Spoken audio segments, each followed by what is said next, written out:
Hello and welcome back, students. This is my second lecture on plus one business studies, and the topic is meaning of business and its characteristics.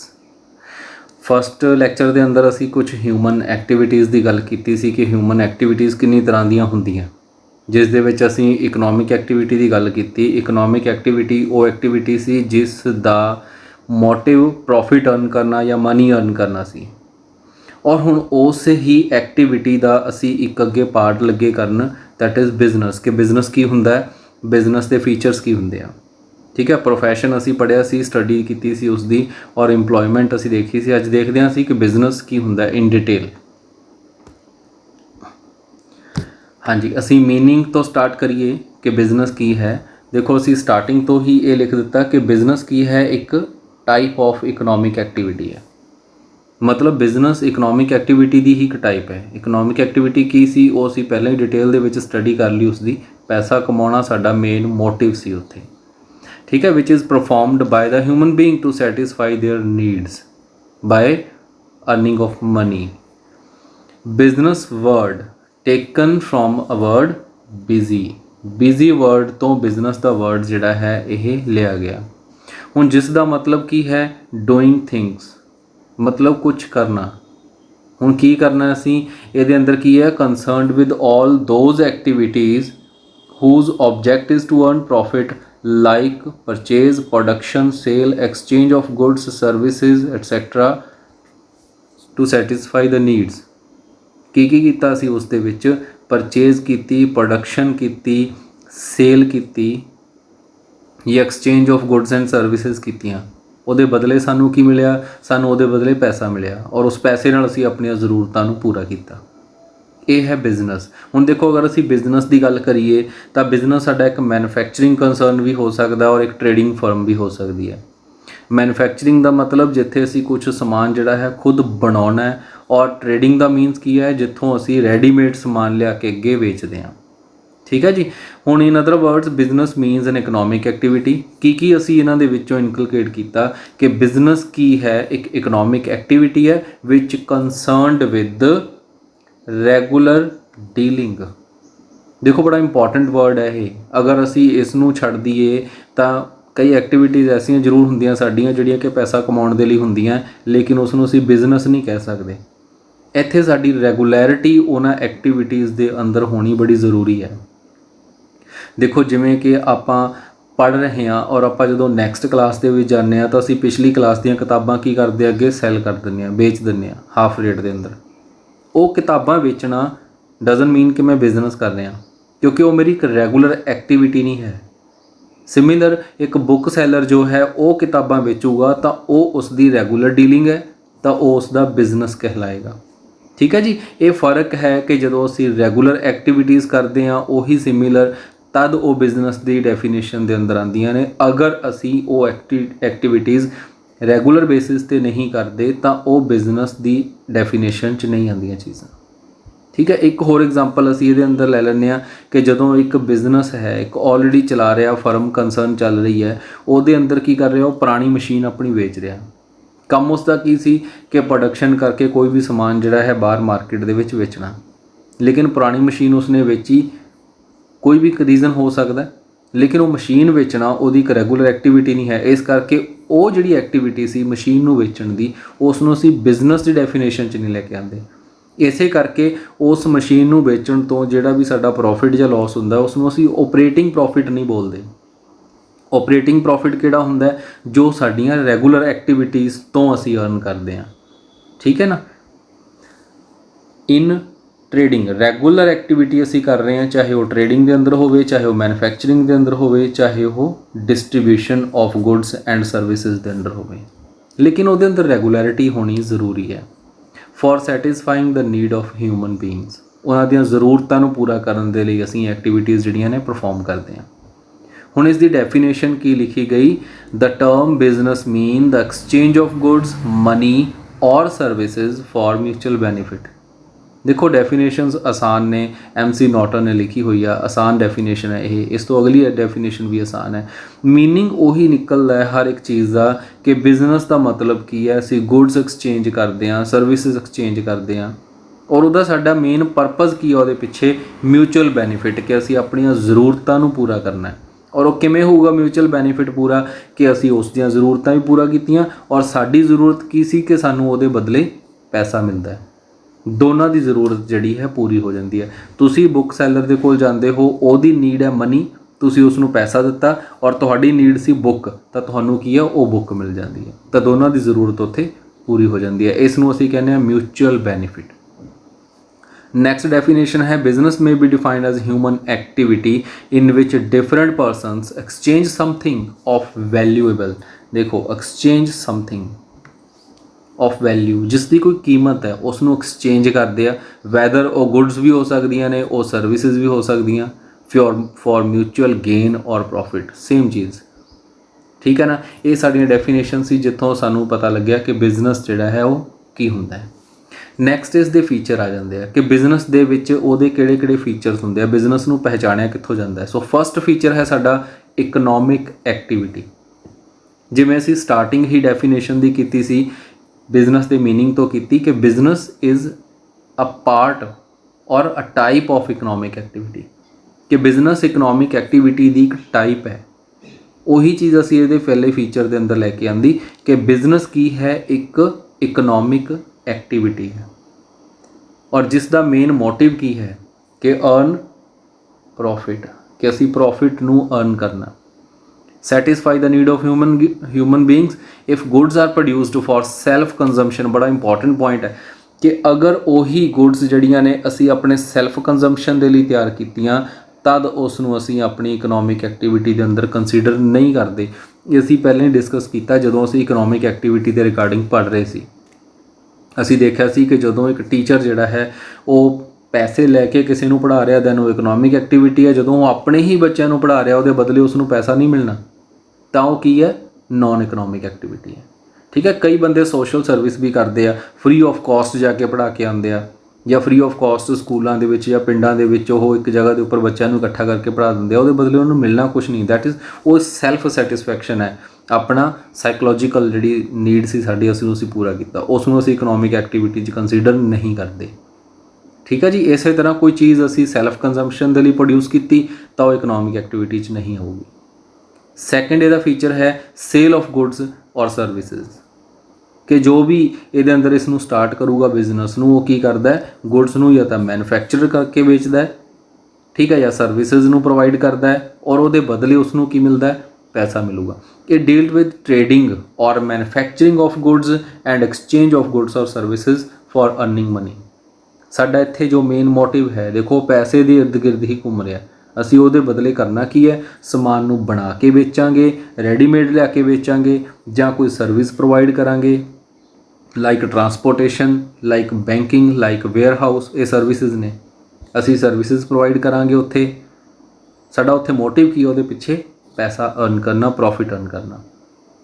सो ये दोनों feature हजे तक business दे विच हैगे आ, business ये दोनों चीज़ां करदा है। थर्ड फीचर की है, प्रॉफिट मोटिव। देखो दोनों दे विचों एक चीज़ कॉमन निकली कि असी की कर रहे हैं, हर एक चीज़ असी उहदे पिछे साडा मोटिव की है, प्रॉफिट नूं अर्न करना, वह थर्ड पॉइंट बन गया। Profit motive is essential motive of the business. ये असेंशियल है, इसनूं असी बैकफुट ते नहीं कर सकते, ये साडा फ्रंट फुट ते ही रहूगा कि साडा मेन मोटिव की है, वो प्रॉफिट अर्न करना, वो मनी अर्न करना ही रहूगा। इट इज़ असेंशियल, फिर इसनूं असी ज़रूरी क्यों मानते हैं, फॉर काहदे वास्ते जी, सर्वाइवल वास्ते, ग्रोथ वास्ते ते डेवलपमेंट ऑफ बिजनेस वास्ते, क्योंकि असी अपने आप को मार्केट कंडीशनस दे विच सर्वाइव कराना, और सर्वाइव करने के लिए सानू कुछ कॉस्ट उठानी पैंदी है, और कॉस्ट कित्थों पूरी करांगे, असी अपने प्रॉफिट तो करांगे, मनी तो करांगे, और फिर असी अपनी हौली हौली ग्रोथ भी करनी है। असी अपने आप को अपनियां ब्रांचिज खोलणियां ने, अपनी इंडस्ट्री को वड्डा करना है, असी इहदा दायरा खोलना होगा, इंपोर्ट एक्सपोर्ट तक लेके जाना होगा। सो उहदे लई भी सानू मनी की जरूरत है। हालांकि मनी सानू आउटसोर्सिंग तो ही मिल सकती है, या असी बैंक तो लोन ले लैंदे आ, या असी किसी होर तरीके नाल पैसा अरेंज कर लांगे, बट जो साडा अपना पैसा उहदे च इन्वैसट होऊगा, वो सब तो वधिया जिहड़ा तरीका है वो मन्निया जाता है ਸਿਸਟਮ ਆਫ ਫਾਈਨਾਂਸ ਦੇ ਲਈ। ਕਲੀਅਰ। ਨੈਕਸਟ ਸਾਡਾ ਪੁਆਇੰਟ ਹੈ ਰਿਸਕ ਐਂਡ ਅਨਸਰਟਨਿਟੀਜ਼। ਦੇਖੋ ਜਿੱਥੇ ਇਨਵੈਸਟਮੈਂਟ ਹੋਊਗੀ ਰਿਸਕ ਤਾਂ ਹੈ ਹੀ ਆ ਉੱਥੇ। So risk and uncertainties are an integral part of business. Integral part ਉਹ ਹੁੰਦਾ ਜਿਸ ਨੂੰ ਅਸੀਂ ਅਲੱਗ ਨਹੀਂ ਕਰ ਸਕਦੇ, ਜੋ ਕਿ ਉਹਦੇ ਨਾਲ ਜੁੜਿਆ ਹੋਇਆ ਪਾਰਟ ਹੈ। ਜੇ ਤੁਸੀਂ ਰਿਸਕ ਨੂੰ ਪਿੱਛੇ ਕਰ ਦੋਗੇ ਤੁਹਾਡਾ ਪ੍ਰੋਫਿਟ ਵੀ ਜ਼ੀਰੋ ਹੋ ਜਾਏਗਾ, ਕਿਉਂਕਿ ਪ੍ਰੋਫਿਟ ਅਰਨ ਕਰਨਾ ਹੈ ਤਾਂ ਉਹਦੇ ਨਾਲ ਇੱਕ ਪੋਸੀਬਿਲਿਟੀ ਆਫ ਲਾਸ ਤਾਂ ਹੈ ਹੀ ਹੈ। ਪੋਸੀਬਿਲਿਟੀ ਆਫ ਲਾਸ ਉਹੀ ਸਾਡੇ ਲਈ ਰਿਸਕ ਹੈ। ਅਸੀਂ ਕੋਈ ਸਮਾਨ ਰੈਡੀਮੇਡ ਲਿਆ ਕੇ ਵੇਚ ਰਹੇ ਹਾਂ ਤਾਂ ਰਸਤੇ 'ਚ ਉਹ ਸਮਾਨ ਐਕਸੀਡੈਂਟਲ ਖ਼ਰਾਬ ਹੋ ਸਕਦਾ ਹੈ, ਉਹ ਇੱਕ ਰਿਸਕ ਹੋ ਗਿਆ। ਉਹਦੀ ਡਿਮਾਂਡ ਕੱਲ੍ਹ ਨੂੰ ਖ਼ਤਮ ਹੋ ਸਕਦੀ ਹੈ, ਉਹ ਵੀ ਇੱਕ ਰਿਸਕ ਹੋ ਗਿਆ। ਉਹਦੇ ਪ੍ਰਾਈਸਿਸ ਡਾਊਨ ਹੋ ਸਕਦੇ ਆ, ਸਾਨੂੰ ਉੱਧਰੋਂ ਲਾਸ ਹੋ ਸਕਦਾ, ਉਹ ਵੀ ਇੱਕ ਰਿਸਕ ਹੋ ਗਿਆ। ਸੋ ਰਿਸਕ ਨਾਲ ਨਾਲ ਚੱਲਦਾ ਹੈ। ਰਿਸਕ ਅਤੇ ਅਨਸਰਟਨਿਟੀਜ਼ ਜਿਹੜੀਆਂ ਨੇ ਉਹ ਬਿਜ਼ਨਸ ਦਾ ਇੱਕ ਇੰਟੈਗਰਲ ਪਾਰਟ ਹੈ। We do effort to earn profit but there is a chance of loss due to uncertainties in the business environment. Business environment ਜੋ ਸਾਡੇ ਕੰਟਰੋਲ 'ਚ ਨਹੀਂ ਹੈ, beyond the control of business ਹੈ। ਕੀ ਆਉਂਦਾ ਇਸ ਦੇ ਵਿੱਚ? ਨੈਸ਼ਨਲ ਇਨਕਮ ਇਹਦੇ ਅੰਦਰ ਆ ਜਾਂਦੀ ਹੈ। ਪੂਰਾ ਸਟਾਕ ਮਾਰਕੀਟ ਦਾ ਜੋ ਸਿਸਟਮ ਚੱਲ ਰਿਹਾ ਉਹ ਇਹਦੇ ਅੰਦਰ ਆ ਜਾਂਦਾ। ਬਿਜ਼ਨਸ ਦੇ ਕੰਟਰੋਲ 'ਚ ਨਹੀਂ ਹੈਗੀਆਂ ਚੀਜ਼ਾਂ ਇਹ। ਕਸਟਮਰ ਦੀ ਡਿਮਾਂਡ ਇਹਦੇ ਅੰਦਰ ਆ ਜਾਂਦੀ ਹੈ, ਕਸਟਮਰ ਦੀ ਇਨਕਮ ਇਹਦੇ ਅੰਦਰ ਆ ਜਾਂਦੀ ਹੈ। ਕੋਈ ਹੋਰ ਜਿਹੜੀ ਹੈ ਨੈਚੁਰਲ ਡਿਜ਼ਾਸਟਰਸ ਇਹਦੇ ਅੰਦਰ ਆ ਜਾਂਦੇ ਆ ਜਿਸ ਨੂੰ ਬਿਜ਼ਨਸ ਕੰਟਰੋਲ ਨਹੀਂ ਕਰ ਸਕਦਾ। ਇਹਨਾਂ ਕਰਕੇ ਸਾਨੂੰ ਇੱਕ ਪੋਸੀਬਿਲਿਟੀ ਆਫ ਰਿਸਕ ਤਾਂ ਹੁੰਦੀ ਹੈ ਔਰ ਅਨਸਰਟਨਿਟੀ ਵੀ ਇਹਦੇ ਅੰਦਰ ਹੈ, ਜਿਸ ਕਰਕੇ ਪੋਸੀਬਿਲਿਟੀ ਆਫ ਲਾਸ ਵੀ ਹੈ। ਠੀਕ ਹੈ ਜੀ, ਇਸ ਕਰਕੇ ਇਸ ਨੂੰ ਇੰਟੈਗਰਲ ਪਾਰਟ ਕਿਹਾ ਜਾਂਦਾ ਬਿਜ਼ਨਸ ਦਾ। ਨੈਕਸਟ ਪੁਆਇੰਟ ਹੈ ਸਾਡਾ ਰੈਗੂਲਰ ਡੀਲਿੰਗ। ਹੁਣ ਇਹ ਅਸੀਂ ਇਹਦੇ ਡੈਫੀਨੇਸ਼ਨ ਦੇ ਅੰਦਰ ਹੀ ਦੇਖਿਆ ਸੀ ਕਿ ਰੈਗੂਲਰ ਡੀਲਿੰਗ ਕਰਦੇ ਰਹਿਣਾ ਜ਼ਰੂਰੀ ਹੈ। ਇਰੈਗੂਲਰ ਜਿਹੜੀਆਂ ਅਸੀਂ ਐਕਟੀਵਿਟੀਜ਼ ਕਰਦੇ ਹਾਂ shell not consider as business, ਉਸ ਨੂੰ ਬਿਜ਼ਨਸ ਨਹੀਂ ਮੰਨਿਆ ਜਾਂਦਾ। ਜਿਵੇਂ ਕਿ ਆਪਾਂ ਐਗਜ਼ਾਮਪਲਸ ਲਈਆਂ ਸੀ, ਬੁੱਕਸ ਦੀਆਂ ਐਗਜ਼ਾਮਪਲ ਲਈਆਂ ਕਿ ਇੱਕ ਅਸੀਂ ਵੈਸੇ ਇਰੈਗੂਲਰਿਟੀ 'ਚ ਵੇਚ ਰਹੇ ਹਾਂ ਐਜ਼ ਅ ਸਟੂਡੈਂਟ, ਉਹ ਸਾਡਾ ਬਿਜ਼ਨਸ ਨਹੀਂ ਹੈ। ਔਰ ਇੱਕ ਬੁੱਕ ਸੈਲਰ ਵੇਚ ਰਿਹਾ, ਉਹਦੀ ਰੈਗੂਲਰ ਐਕਟੀਵਿਟੀ ਆ, ਉਹ ਉਹਦਾ ਬਿਜ਼ਨਸ ਕਹਿਲਾਏਗਾ, ਲੇਕਿਨ ਸਾਡਾ ਉਹ ਬਿਜ਼ਨਸ ਨਹੀਂ ਹੈ। ਸੋ ਜਿਸ ਦੇ ਵਿੱਚ ਵੀ ਅਸੀਂ ਡੀਲਿੰਗ ਕਰ ਰਹੇ ਹਾਂ ਉਹ ਸਾਡੀ ਰੈਗੂਲਰ ਡੀਲਿੰਗ ਹੋਣੀ ਚਾਹੀਦੀ ਹੈ। Which is performed in the business should be on regular basis 'ਤੇ ਹੋਣਾ ਚਾਹੀਦਾ। Any irregular activity shall not consider as business. Irregular activity ਨੂੰ ਬਿਜ਼ਨਸ ਨਹੀਂ ਕਿਹਾ ਜਾਂਦਾ।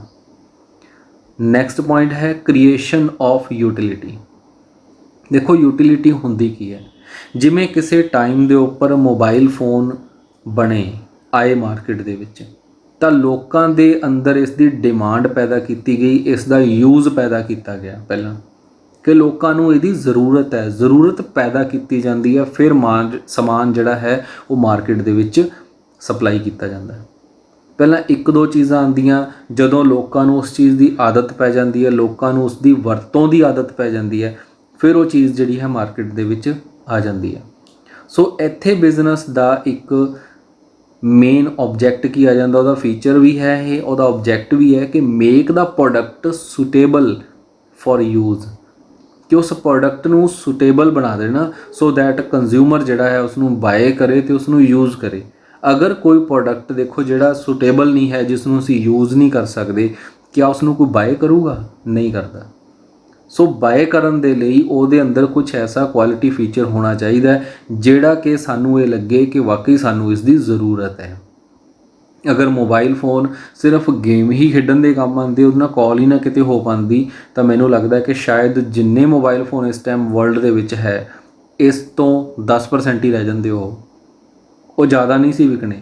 ਰੀਜ਼ਨ ਕਿ ਮੋਬਾਈਲ ਗੇਮਾਂ ਖੇਡਣ ਦੇ ਲਈ ਹੋਰ ਬਹੁਤ ਸਾਧਨ ਨੇ ਜਿੱਥੋਂ ਅਸੀਂ ਗੇਮਸ ਖੇਡ ਸਕਦੇ ਹਾਂ, ਬਟ ਮੋਬਾਈਲ ਜਿਹੜੇ ਹੈ ਉਹ ਪਹਿਲਾਂ ਜਿਹੜੇ ਐਕਚੁਅਲ ਯੂਜ਼ ਉਹਦਾ ਸੀ ਉਹ ਕਾਲਿੰਗ ਵਾਸਤੇ ਹੀ ਆਇਆ ਸੀ, ਤਾਂ ਲੋਕਾਂ ਨੂੰ ਇਸ ਦੀ ਜ਼ਰੂਰਤ, ਇਹਦੀ ਆਦਤ ਪੈ ਗਈ। ਸੋ ਬਿਜ਼ਨਸ ਜਿਹੜਾ ਹੈ ਉਸ ਦਾ ਮੇਨ ਮੋਟਿਵ, ਉਹਦਾ ਫੀਚਰ ਇਹੀ ਹੈ ਕਿ ਮੇਕ ਦਾ ਪ੍ਰੋਡਕਟ ਸੁਟੇਬਲ, ਉਹ ਪ੍ਰੋਡਕਟ ਨੂੰ ਸੁਟੇਬਲ ਬਣਾ ਦਿੰਦੇ ਆ ਯੂਜ਼ ਦੇ ਲਈ, ਸੋ ਦੈਟ ਪਬਲਿਕ ਦੇ ਵਿੱਚ ਉਹਦੀ ਡਿਮਾਂਡ ਕ੍ਰੀਏਟ ਹੋਵੇ, ਪਬਲਿਕ ਉਸ ਨੂੰ ਖਰੀਦੇ, ਉਸ ਨੂੰ ਯੂਜ਼ ਕਰੇ, ਉਸ ਦੀ ਆਦਤ ਉਹਨਾਂ ਨੂੰ ਪੈ ਜਾਵੇ।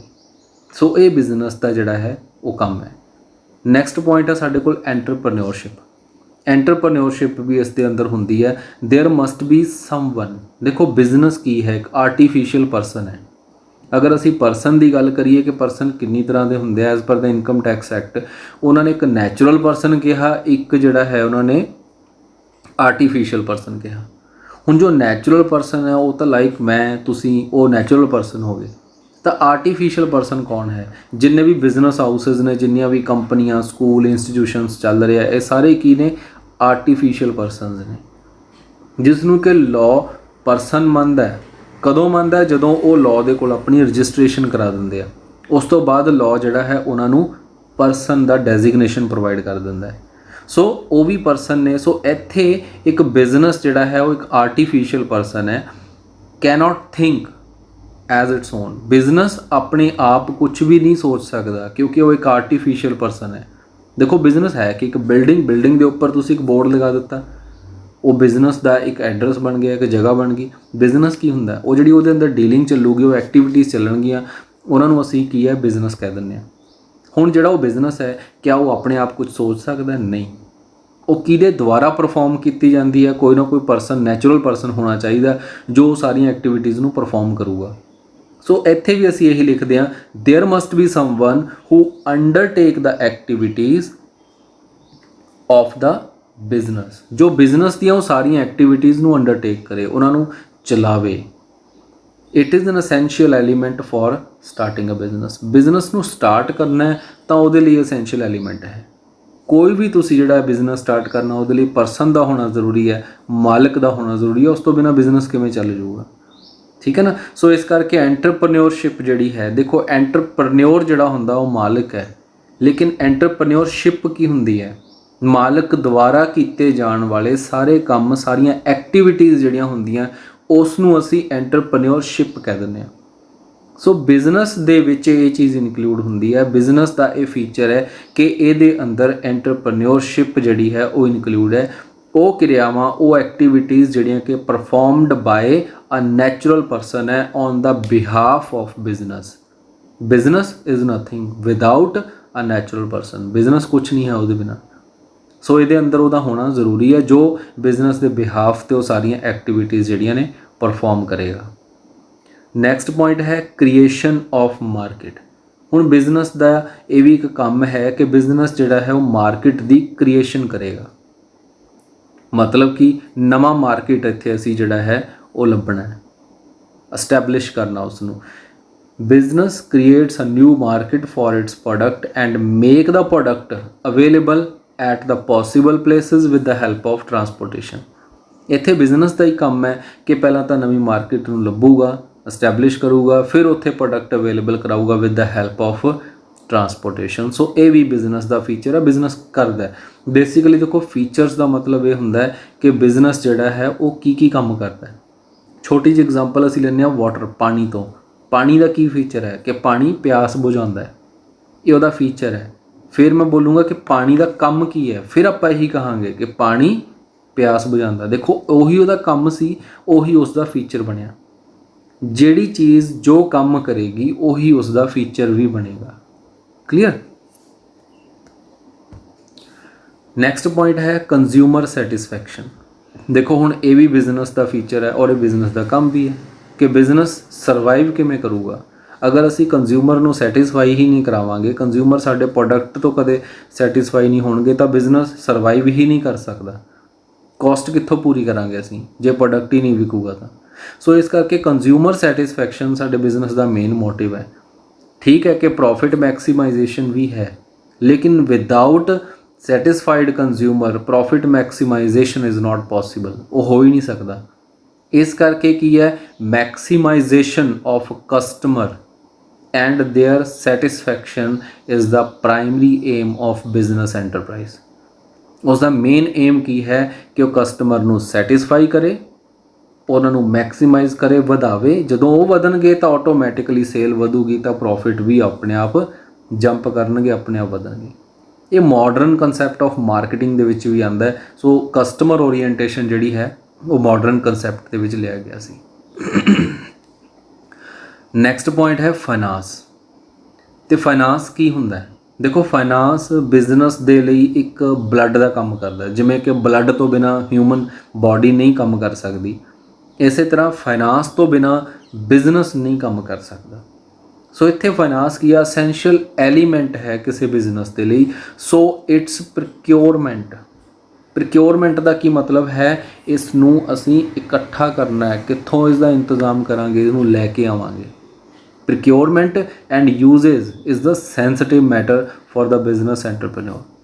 ਉਹਦੇ ਲਈ ਇਹ ਸੋਚਣਾ ਕਿ ਸਾਨੂੰ ਫਾਈਨਾਂਸ ਚਾਹੀਦਾ ਕਿੰਨਾ ਹੈ ਔਰ ਉਸ ਨੂੰ ਅਸੀਂ ਕਿੱਥੋਂ ਕਿੱਥੋਂ ਲੈ ਕੇ ਆਵਾਂਗੇ, ਉਹਦੀ ਕਾਸਟ ਆਫ ਰੇਜ਼ਿੰਗ ਕੀ ਹੋਊਗੀ, ਫਿਰ ਅਸੀਂ ਜਿਹੜੇ ਸਰਪਲਸ ਬਚਣਗੇ, ਸਾਡਾ ਪ੍ਰੋਫਿਟ ਬਚੂਗਾ, ਉਸ ਨੂੰ ਅਸੀਂ ਕਿਵੇਂ ਯੂਜ਼ ਕਰਾਂਗੇ। ਸੋ ਇਹ ਸਾਰਾ ਕੁਝ ਕਰਨਾ, ਇਹ ਵੀ ਬਿਜ਼ਨਸ ਦਾ ਇੱਕ ਫੀਚਰ ਹੈ ਕਿ ਬਿਜ਼ਨਸ ਇਹਦੇ ਉੱਪਰ ਵੀ ਸੋਚਦਾ ਹੈ ਕਿ ਫਾਈਨਾਂਸ ਦੀ ਮੈਨੇਜਮੈਂਟ ਕਿਵੇਂ ਕਰਨੀ ਹੈ, ਉਸ ਨੂੰ ਸੰਭਾਲਣਾ ਕਿਵੇਂ ਹੈ। ਨੈਕਸਟ ਪੁਆਇੰਟ ਹੈ ਸਾਡਾ ਸੈਟਿਸਫੈਕਸ਼ਨ ਆਫ ਸੋਸ਼ਲ ਨੀਡਸ। ਅਸੀਂ ਇੱਕ ਗੱਲ ਕੀਤੀ ਸੀ ਬਿਜ਼ਨਸ ਦੇ ਰਿਗਾਰਡਿੰਗ ਕਿ business is a part of society. ਦੇਖੋ ਇੱਥੇ ਲਿਖਿਆ ਵੀ ਹੋਇਆ ਆਪਾਂ ਨੇ ਕਿ business is a part of society and society is also a part of business. ਕਿਉਂ ਹੈ? ਕਿਉਂਕਿ ਸੁਸਾਇਟੀ ਉਹੀ ਕੰਜ਼ਿਊਮ ਕਰਦੀ ਹੈ ਵਟ ਬਿਜ਼ਨਸ ਪ੍ਰੋਡਿਊਸ। ਜੋ ਬਿਜ਼ਨਸ ਪ੍ਰੋਡਿਊਸ ਕਰੂਗਾ ਸੁਸਾਇਟੀ ਉਹੀ ਕੰਜ਼ਿਊਮ ਕਰੂਗੀ। ਸੋ ਬਿਜ਼ਨਸ ਪ੍ਰੋਡਿਊਸ ਕਿੱਥੋਂ ਕਰੂਗਾ? ਰਿਸੋਰਸਿਸ ਤੋਂ, ਉਹਨਾਂ ਨੂੰ ਯੂਜ਼ ਕਰਕੇ ਜਿਹੜੇ ਰਿਸੋਰਸਿਸ ਸਾਨੂੰ ਫਿਰ ਸੁਸਾਇਟੀ 'ਚੋਂ ਹੀ ਮਿਲਨੇ ਆ। ਚਾਹੇ ਅਸੀਂ ਲੱਕੜ ਦੀ ਗੱਲ ਕਰੀਏ, ਚਾਹੇ ਅਸੀਂ ਪਾਣੀ ਦੀ ਗੱਲ ਕਰੀਏ, ਚਾਹੇ ਅਸੀਂ ਕਿਸੇ ਵੀ ਚੀਜ਼ ਦੀ ਗੱਲ ਕਰੀਏ ਐਜ਼ ਅ ਰॉ ਮਟੀਰੀਅਲ, ਉਹ ਚੀਜ਼ਾਂ ਸਾਨੂੰ ਸੁਸਾਇਟੀ ਤੋਂ ਹੀ ਮਿਲਣਗੀਆਂ। ਤਾਂ ਸੁਸਾਇਟੀ ਦੇ ਰਿਸੋਰਸਿਸ ਨੂੰ ਯੂਜ਼ ਕਰਕੇ ਸੁਸਾਇਟੀ ਦੇ ਲਈ ਅਸੀਂ ਸਮਾਨ ਬਣਾਉਂਦੇ ਹਾਂ। ਸੋ ਇੱਥੇ ਸਾਡਾ ਇੱਕ ਆਬਜੈਕਟ ਵੀ ਆ ਜਾਂਦਾ, ਸਾਡਾ ਫੀਚਰ ਵੀ ਹੈ, ਸਾਡਾ ਕੰਮ ਵੀ ਹੈ ਕਿ ਅਸੀਂ ਸੋਸ਼ਲ ਨੀਡਸ ਨੂੰ ਸੈਟਿਸਫਾਈ ਕਰੀਏ। ਉਹ ਸੋਸ਼ਲ ਨੀਡ ਕਿਸ ਤਰ੍ਹਾਂ ਦੀਆਂ ਨੇ? ਉਹ ਕਾਫੀ ਤਰ੍ਹਾਂ ਦੀਆਂ ਸੋਸ਼ਲ ਨੀਡਸ ਦੀ ਗੱਲ ਕੀਤੀ ਜਾ ਸਕਦੀ ਹੈ। ਅਸੀਂ ਲੋਕਾਂ ਨੂੰ ਇੰਪਲੋਇਮੈਂਟ ਵੀ ਦਿੰਦੇ ਹਾਂ, ਲੋਕਾਂ ਨੂੰ ਜਿਹੜਾ ਹੈ ਪੋਲਿਊਸ਼ਨ ਫ੍ਰੀ ਇਨਵਾਇਰਮੈਂਟ ਵੀ ਪ੍ਰੋਵਾਈਡ ਕਰਦੇ ਹਾਂ, ਲੋਕਾਂ ਨੂੰ ਹੋਰ ਅਸੀਂ ਹੈਲਥ ਸਰਵਿਸਿਜ਼ ਵੀ ਪ੍ਰੋਵਾਈਡ ਕਰਦੇ ਹਾਂ, ਫਾਈਨੈਂਸ਼ੀਅਲ ਸਰਵਿਸਿਜ਼ ਵੀ ਪ੍ਰੋਵਾਈਡ ਕਰਦੇ ਹਾਂ। These are the social needs. ਔਰ ਬਿਜ਼ਨਸ ਕੀ ਕਰਦਾ? ਇਹਨਾਂ ਸਾਰਿਆਂ ਨੂੰ ਵੀ ਪੂਰਾ ਕਰਦਾ ਹੈ। ਔਰ ਉਹ ਕਿਉਂ ਕਰਦਾ ਹੈ? ਕਿਉਂਕਿ ਬਿਜ਼ਨਸ ਦੀ ਇਹ ਕਾਰਪੋਰੇਟ ਸੋਸ਼ਲ ਰਿਸਪੌਂਸਿਬਿਲਿਟੀ ਦੇ ਅੰਡਰ ਆਉਂਦਾ ਹੈ ਕਿ ਬਿਜ਼ਨਸ ਦੇ ਉੱਪਰ ਗਵਰਨਮੈਂਟ ਨੇ ਇੱਕ ਰੂਲ ਕਹਿ ਦਿਓ ਚਾਹੇ ਕੁਝ ਕਹਿ ਲਓ ਕਿ ਇਸ ਨੂੰ ਅਪਲਾਈ ਕਰ ਦਿੱਤਾ ਕਿ business has to fulfil their corporate social responsibility. ਉਹਨੂੰ ਪੂਰਾ ਕਰਨਾ ਪਊਗਾ। ਸੋ ਬਿਜ਼ਨਸ ਹਾਊਸਿਸ ਕਰਦੇ ਵੀ ਹੈ। ਇਹਦੇ ਲਿਖਿਆ it is an important element of the business to fulfil the social need of the society. ਇਹ ਸਾਡਾ ਇੱਕ ਇੰਪੋਰਟੈਂਟ ਐਲੀਮੈਂਟ ਹੈ ਕਿ ਅਸੀਂ ਉਹ ਨੀਡਸ ਨੂੰ ਪੂਰਾ ਕਰੀਏ। ਨੈਕਸਟ ਪੁਆਇੰਟ ਹੈ ਜੀ ਐਸਟੈਬਲਿਸ਼ਮੈਂਟ। ਦੇਖੋ ਜੋ ਬਿਜ਼ਨਸ ਹੈ ਇਹਨੂੰ ਐਸਟੈਬਲਿਸ਼ਮੈਂਟ ਕੀਤਾ ਜਾਂਦਾ ਫਿਰ ਅਕੋਰਡਿੰਗ ਟੂ ਦਾ ਜਿੰਨੇ ਟਾਈਪਸ ਹੈ ਬਿਜ਼ਨਸ ਦੇ, ਉਹ ਟਾਈਪ, ਉਹ ਰੂਲ, ਉਹ ਲਾਅ ਕੀ ਬੋਲਦਾ ਉਹਦੀ ਐਸਟੈਬਲਿਸ਼ਮੈਂਟ ਦੇ ਲਈ ਸਾਨੂੰ ਉਹ ਪੂਰਾ ਕਰਨਾ ਪਏਗਾ। ਦੇਖੋ ਇੱਥੇ ਕੁਝ ਅਸੀਂ ਟਾਈਪਸ ਲਿਖੀਆਂ ਨੇ ਲਾਈਕ ਸੋਲ ਪ੍ਰੋਪਰਾਈਟਰਸ਼ਿਪ। ਅਸੀਂ ਇੱਕ ਦੁਕਾਨ ਖੋਲ੍ਹਣੀ ਹੈ, ਸਾਨੂੰ ਉਹਦੇ ਲਈ ਕੋਈ ਜ਼ਿਆਦਾ ਫਾਰਮੈਲਿਟੀਜ਼ ਪੂਰੀਆਂ ਕਰਨ ਦੀ ਲੋੜ ਨਹੀਂ ਹੈ। ਹਾਂ, ਜਸਟ ਇੱਕ ਦੋ ਫਾਰਮੈਲਿਟੀਜ਼ ਜਿਹੜੀਆਂ ਸਾਨੂੰ ਲਿਖੀਆਂ ਹੋਣਗੀਆਂ ਉਹ ਜ਼ਰੂਰ ਕਰਨੀਆਂ ਪੈਣਗੀਆਂ। ਲੋਕਲ MC ਵਗੈਰਾ ਜਾਂ ਉੱਥੋਂ ਕੋਈ NOC ਲੈਣੀ ਹੈ ਤਾਂ ਉਹ ਸਾਨੂੰ ਲੈਣੀ ਪਊਗੀ। ਉਸ ਤੋਂ ਬਿਨਾਂ ਪਾਰਟਨਰਸ਼ਿਪ ਫਰਮ ਅਸੀਂ ਖੋਲ੍ਹ ਸਕਦੇ ਹਾਂ। ਜਿਹੜੀ ਪਾਰਟਨਰਸ਼ਿਪ ਐਕਟ ਬਣਿਆ ਹੋਇਆ, ਉਹ ਐਕਟ ਜੋ ਸਾਨੂੰ ਕਹੇਗਾ ਰਿਕੁਆਇਰਮੈਂਟਸ ਨੂੰ ਪੂਰਾ ਕਰਨ ਲਈ ਸਾਨੂੰ ਰਿਕੁਆਇਰਮੈਂਟਸ ਪੂਰੀਆਂ ਕਰਨੀਆਂ ਪੈਣਗੀਆਂ। ਇਸੇ ਤਰ੍ਹਾਂ ਕੰਪਨੀ ਖੋਲ੍ਹਣੀ ਹੈ ਤਾਂ ਕੰਪਨੀ ਐਕਟ ਦੀਆਂ ਜੋ ਰਿਕੁਆਇਰਮੈਂਟਸ ਨੇ ਉਹ ਸਾਨੂੰ ਪੂਰੀਆਂ ਕਰਨੀਆਂ ਪੈਣਗੀਆਂ। ਇਸੇ ਤਰ੍ਹਾਂ ਅਗਰ ਕੋਆਪਰੇਟਿਵ ਸੁਸਾਇਟੀ ਖੋਲ੍ਹਣੀ ਹੈ ਜਾਂ ਹਿੰਦੂ ਅਨਡਿਵਾਈਡਡ ਫੈਮਿਲੀ ਬਿਜ਼ਨਸ ਚਲਾਉਣਾ ਹੈ ਤਾਂ ਇਹ ਦੋਨੋਂ ਜੋ ਇਸ ਦੇ ਰਿਗਾਰਡਿੰਗ ਲਾਅ ਸਾਨੂੰ ਕਹੇਗਾ ਉਹ ਸਾਨੂੰ ਪੂਰਾ ਕਰਨਾ ਪਊਗਾ। ਸੋ ਐਸਟੈਬਲਿਸ਼ਮੈਂਟ ਦੇ ਲਈ ਕੀ ਲਿਖਿਆ? There is a need to fulfil some legal formalities set by the respective legal authority. Respective legal authority ਦਾ ਇੱਥੇ ਮਤਲਬ ਕਿ ਜਿਹੜਾ ਬਿਜ਼ਨਸ ਤੁਸੀਂ ਖੋਲ੍ਹਣਾ ਹੈ ਉਸ ਬਿਜ਼ਨਸ ਦਾ ਜਿਹੜਾ ਵੀ ਐਕਟ ਹੈ ਉਹ ਕੀ ਬੋਲਦਾ ਹੈ ਬਿਜ਼ਨਸ ਨੂੰ ਓਪਨ ਕਰਨ ਦੇ ਲਈ, ਉਹ ਸਾਨੂੰ ਪੂਰਾ ਕਰਨਾ ਪਊਗਾ। ਜਿਵੇਂ ਐਗਜ਼ਾਮਪਲ ਲਈ ਸੀ ਪਾਰਟਨਰਸ਼ਿਪ ਫਰਮ ਦੀ, ਤਾਂ ਜੋ 1932 ਐਕਟ ਇਹਦੇ ਲਈ ਬੋਲੇਗਾ ਸਾਨੂੰ ਉਹ ਪੂਰਾ ਕਰਨਾ ਪਊਗਾ। ਠੀਕ ਹੈ ਜੀ। ਇਸ ਤਰ੍ਹਾਂ ਨੈਕਸਟ ਪੁਆਇੰਟ ਹੈ ਕੋਡ ਆਫ ਕੰਡਕਟ। ਜਿਵੇਂ ਸਾਨੂੰ ਰੂਲਸ ਪਹਿਲਾਂ ਪੂਰੇ ਕਰਨੇ ਪਏ ਬਿਜ਼ਨਸ ਨੂੰ ਐਸਟੈਬਲਿਸ਼ ਕਰਨ ਦੇ ਲਈ, ਉਵੇਂ ਹੀ ਐਸਟੈਬਲਿਸ਼ ਕਰਨ ਤੋਂ ਬਾਅਦ ਕੁਝ ਰੂਲਸ ਸਾਨੂੰ ਬਿਜ਼ਨਸ ਨੂੰ ਚਲਾਉਣ ਦੇ ਲਈ ਵੀ ਦਿੱਤੇ ਜਾਂਦੇ ਆ, ਸਾਨੂੰ ਉਹ ਵੀ ਪੂਰੇ ਕਰਨੇ ਪੈਂਦੇ ਆ। ਉਸ ਨੂੰ ਮੰਨ ਕੇ ਹੀ ਸਾਨੂੰ ਬਿਜ਼ਨਸ ਕਰਨਾ ਪੈਂਦਾ। ਅਗਰ ਅਸੀਂ ਉਹ ਰੂਲਸ ਨੂੰ ਕਿਤੇ ਵੀ ਜਿਹੜਾ ਹੈ ਨਹੀਂ ਮੰਨਦੇ ਤਾਂ ਸਾਡਾ ਬਿਜ਼ਨਸ ਬੰਦ ਕੀਤਾ ਜਾ ਸਕਦਾ ਹੈ। ਸੋ ਇਸ ਕਰਕੇ ਉਹਨਾਂ ਰੂਲਸ ਐਂਡ ਰੈਗੂਲੇਸ਼ਨਸ ਨੂੰ ਜਿਹੜੇ ਕਿ ਐਸਟੈਬਲਿਸ਼ਮੈਂਟ ਤੋਂ ਬਾਅਦ ਰਨਿੰਗ ਦੇ ਲਈ ਸਾਡੇ ਉੱਪਰ ਅਪਲਾਈ ਹੁੰਦੇ ਆ, ਉਹਨਾਂ ਨੂੰ ਅਸੀਂ ਕੀ ਬੋਲਦੇ ਹਾਂ, ਉਹਨਾਂ ਨੂੰ ਅਸੀਂ ਕੋਡ ਆਫ ਕੰਡਕਟ ਕਹਿ ਦਿੰਦੇ ਹਾਂ। ਸੋ ਕੀ ਲਿਖਿਆ ਇੱਥੇ, ਬਿਜ਼ਨਸ ਹਾਊਸਿਸ ਜਿਹੜੇ ਕਿ ਮੈਂਸ਼ਨਡ ਅਬਵ ਆ ਸਾਰੇ ਜਿਹੜੇ ਬਿਜ਼ਨਸ ਹਾਊਸਿਸ ਇੱਥੋਂ ਲੈ ਕੇ ਦਿੱਤੇ ਆ, ਇਹ ਸਾਰੇ business houses must follow the code of conduct set by the respective authorities after establishment during work, ਕਿ ਜਦੋਂ ਇਸਟੈਬਲਿਸ਼ਮੈਂਟ ਤੋਂ ਬਾਅਦ ਵਰਕਿੰਗ ਚੱਲ ਪੈਂਦੀ ਹੈ ਬਿਜ਼ਨਸ ਦੀ ਤਾਂ ਉਹਦੇ ਲਈ ਵੀ ਕੁਝ ਰੂਲਸ ਐਂਡ ਰੈਗੂਲੇਸ਼ਨ ਦਿੱਤੇ ਗਏ, ਅਸੀਂ ਉਹਨਾਂ ਨੂੰ ਮੰਨ ਕੇ ਚੱਲਣਾ ਹੈ। ਜੇ ਅਸੀਂ ਉਹਨਾਂ ਨੂੰ ਨਹੀਂ ਮੰਨਾਂਗੇ ਤਾਂ ਸਾਡਾ ਬਿਜ਼ਨਸ ਬੰਦ ਕੀਤਾ ਜਾ ਸਕਦਾ ਹੈ। ਨੈਕਸਟ ਹੈ ਜੀ ਕੁਆਲੀਫਿਕੇਸ਼ਨ। ਦੇਖੋ ਜਦੋਂ ਅਸੀਂ ਇਹਨਾਂ ਦੀ ਡੈਫੀਨੇਸ਼ਨ, ਇਹਨਾਂ ਦੇ ਡਿਫਰੈਂਸਿਸ ਪੜ੍ਹੇ ਸੀ, ਬਿਜ਼ਨਸ, ਪ੍ਰੋਫੈਸ਼ਨ, ਇੰਪਲੋਇਮੈਂਟ, ਤਾਂ ਉੱਥੇ ਅਸੀਂ ਕੁਆਲੀਫਿਕੇਸ਼ਨ ਪੜ੍ਹੀ ਸੀ ਕਿ ਬਿਜ਼ਨਸ ਨੂੰ ਚਲਾਉਣ ਦੇ ਲਈ ਕਿਸ ਤਰ੍ਹਾਂ ਦੀ ਕੁਆਲੀਫਿਕੇਸ਼ਨ ਦੀ ਲੋੜ ਹੈ। ਤਾਂ ਉੱਥੇ ਅਸੀਂ ਇਹ ਪੜ੍ਹਿਆ ਸੀ ਕਿ ਬਿਜ਼ਨਸ ਚਲਾਉਣ ਲਈ ਕੋਈ ਕੁਆਲੀਫਿਕੇਸ਼ਨ ਦੀ ਲੋੜ ਨਹੀਂ ਹੈ, ਤੁਹਾਡੇ ਕੋਲ ਪੈਸਾ ਹੋਣਾ ਚਾਹੀਦਾ। ਤੁਸੀਂ ਕੁਆਲੀਫਾਈਡ ਸਟਾਫ ਅਪਾਇੰਟ ਕਰ ਸਕਦੇ ਹੋ, ਬਿਜ਼ਨਸ ਨੂੰ ਆਪ ਹੀ ਚਲਾ ਲੈਣਗੇ as a manager, as a deputy manager, whatever. So ਕੀ ਲਿਖਿਆ ਇਹਦੇ ਅੰਦਰ, there is no special qualification needed to start a business. Any person can start a business just acquiring little bit knowledge about such business. ਦੇਖੋ ਜੋ ਵੀ ਕੰਮ ਤੁਸੀਂ ਕਰਨਾ ਹੈ, ਜਿਹੜੀ ਐਕਟੀਵਿਟੀ ਵੀ ਤੁਸੀਂ ਕਰਨੀ ਹੈ, ਉਹਦੇ ਰਿਗਾਰਡਿੰਗ ਤੁਹਾਨੂੰ ਥੋੜ੍ਹੀ ਬਹੁਤ ਇਨਫੋਰਮੇਸ਼ਨ ਤਾਂ ਕਲੈਕਟ ਕਰਨੀ ਪਊਗੀ, ਤਾਂ ਹੀ ਤੁਸੀਂ ਉਹ ਬਿਜ਼ਨਸ ਕਰੋਗੇ। ਅਦਰਵਾਈਜ਼ ਇਸ ਤਰ੍ਹਾਂ ਨਹੀਂ ਹੁੰਦਾ ਕਿ ਮੇਰੇ ਕੋਲ ਪੈਸਾ ਹੈ ਤਾਂ ਮੈਂ ਇਹ ਸੋਚ ਰਿਹਾ ਕਿ ਪੈਸਾ ਮੈਂ ਕਿੱਥੇ ਲਾਵਾਂ, ਤਾਂ ਮੈਨੂੰ ਫਲਾਣਾ ਬੰਦਾ ਆ ਕੇ ਬੋਲਿਆ ਵੀ ਤੂੰ ਰਬੜ ਦਾ ਬਿਜ਼ਨਸ ਕਰ ਲੈ, ਤਾਰਾਂ ਬਣਾਉਣ ਦਾ ਬਿਜ਼ਨਸ ਕਰ ਲੈ, ਮੈਨੂੰ ਡੱਕਾ ਨਹੀਂ ਪਤਾ ਉਹਦੇ ਵਾਸਤੇ ਕਿ ਤਾਰਾਂ ਕਿਵੇਂ ਬਣਦੀਆਂ ਜਾਂ ਕੀ ਹੈ, ਤਾਂ ਮੈਂ ਐਵੇਂ ਹੀ ਬਿਜ਼ਨਸ ਚਲਾ ਲੂँਗਾ। ਮੈਨੂੰ ਇਹ ਨਹੀਂ ਪਤਾ ਕਿ ਰॉ ਮਟੀਰੀਅਲ ਕਿੰਨੇ ਕੁ ਦਾ ਮਿਲਦਾ ਹੈ, ਉਸ ਤੋਂ ਬਾਅਦ ਪ੍ਰੋਡਕਸ਼ਨ 'ਤੇ ਕਿੰਨਾ ਖਰਚਾ ਆਉਂਦਾ ਹੈ, ਔਰ ਜੋ ਸੇਲ ਹੁੰਦੀ ਹੈ ਉਹਦੇ ਵਿੱਚ ਮੇਰਾ ਮਾਰਜਨ ਕਿੰਨਾ ਕੁ ਹੁੰਦਾ ਹੈ, ਬਾਕੀ ਕੰਪੀਟੀਟਰਸ ਕੀ ਨੇ। ਜਦ ਤੱਕ ਅਸੀਂ ਇੱਕ ਲਾਈਨ ਦੀ ਨੌਲੇਜ ਨਹੀਂ ਇਕੱਠੀ ਕਰ ਲੈਂਦੇ ਤਾਂ ਅਸੀਂ ਉਹ ਕੰਮ ਨਹੀਂ ਕਰ ਸਕਦੇ।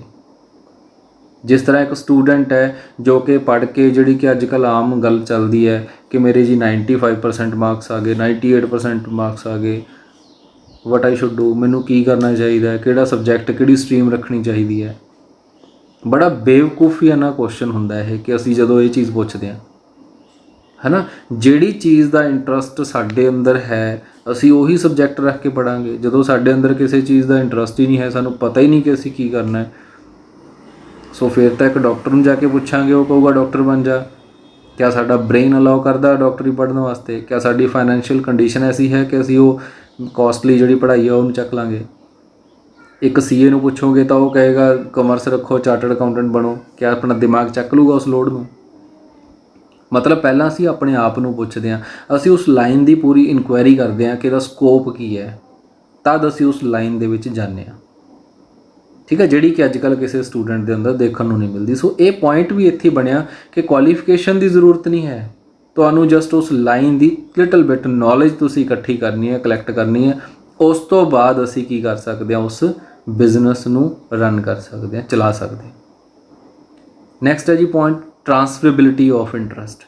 ਇੰਟਰਸਟ ਦੀ ਮੈਂ ਗੱਲ ਕੀਤੀ ਸੀ ਕਿ ਇੰਟਰਸਟ ਕੀ ਹੁੰਦਾ ਹੈ। ਇੰਟਰਸਟ ਦਾ ਮਤਲਬ ਤੁਹਾਡਾ ਹਿੱਤ ਉਸ ਬਿਜ਼ਨਸ ਦੇ ਵਿੱਚ ਲੱਗਿਆ ਹੋਇਆ, ਮਤਲਬ why I am doing that business, ਮੈਂ ਉਹ ਬਿਜ਼ਨਸ ਕਿਉਂ ਕਰ ਰਿਹਾ, ਉਹੀ ਮੇਰਾ ਇੰਟਰਸਟ ਹੈ।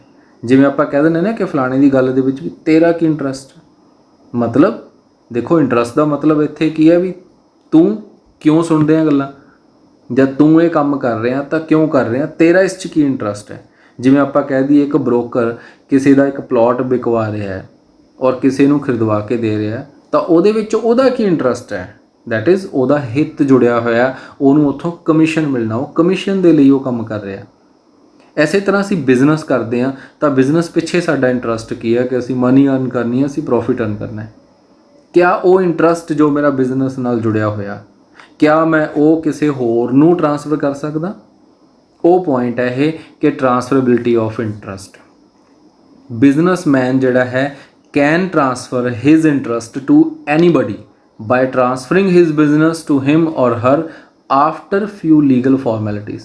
ਜਦੋਂ ਅਸੀਂ ਉਹ ਲੀਗਲ ਫਾਰਮੈਲਿਟੀਜ਼ ਨੂੰ ਫੁੱਲਫਿਲ ਕਰ ਦਿੰਦੇ ਹਾਂ ਤਾਂ ਅਸੀਂ ਬਿਜ਼ਨਸ ਜਿਹੜਾ ਹੈ ਕਿਸੇ ਹੋਰ ਦੇ ਨਾਮ 'ਤੇ ਟਰਾਂਸਫਰ ਈਜ਼ੀਲੀ ਕਰ ਸਕਦੇ ਹਾਂ। ਲੇਕਿਨ ਇੱਕ ਡਾਕਟਰ ਆਪਣੀ ਡਿਗਰੀ ਆਪਣੇ ਬੇਟੇ ਦੇ ਨਾਮ 'ਤੇ ਟਰਾਂਸਫਰ ਨਹੀਂ ਕਰ ਸਕਦਾ, ਇੱਕ ਪਰਸਨ ਆਪਣੀ ਜੌਬ ਕਿਸੇ ਹੋਰ ਦੇ ਨਾਮ 'ਤੇ ਟਰਾਂਸਫਰ ਨਹੀਂ ਕਰ ਸਕਦਾ। ਇਸ ਕਰਕੇ ਅਸੀਂ ਜਦੋਂ ਇਹਨਾਂ ਦੇ ਡਿਫਰੈਂਸਿਸ ਪੜ੍ਹੇ ਸੀ ਤਾਂ ਅਸੀਂ ਪ੍ਰੋਫੈਸ਼ਨ 'ਚ ਵੀ ਨਾਟ ਪੋਸੀਬਲ ਲਿਖਿਆ ਸੀ, ਅਸੀਂ ਇੰਪਲੋਇਮੈਂਟ 'ਚ ਵੀ ਨਾਟ ਪੋਸੀਬਲ ਲਿਖਿਆ ਸੀ, ਬਟ ਬਿਜ਼ਨਸ 'ਚ ਅਸੀਂ ਇਹ ਲਿਖਿਆ ਸੀ ਕਿ ਪੋਸੀਬਲ ਹੈ by following few legal formalities. ਜਦੋਂ ਅਸੀਂ ਉਹਨਾਂ ਨੂੰ ਪੂਰਾ ਕਰਾਂਗੇ ਤਾਂ ਪੋਸੀਬਲ ਹੈ। ਠੀਕ ਹੈ ਜੀ, ਇਹ ਸਾਡੇ ਫੀਚਰ ਸੀ ਬਿਜ਼ਨਸ ਦੇ ਸਾਰੇ। ਹੋਪਫੁਲੀ ਕਿ ਟੌਪਿਕ ਸਾਰਾ ਸਮਝ ਆ ਗਿਆ ਤੁਹਾਨੂੰ। ਅਗਰ ਕੋਈ ਪ੍ਰੋਬਲਮ ਹੈ ਦੈਨ ਤੁਸੀਂ ਮੈਨੂੰ ਕਮੈਂਟ ਕਰਕੇ ਦੱਸ ਸਕਦੇ ਹੋ ਜੀ। Thank you.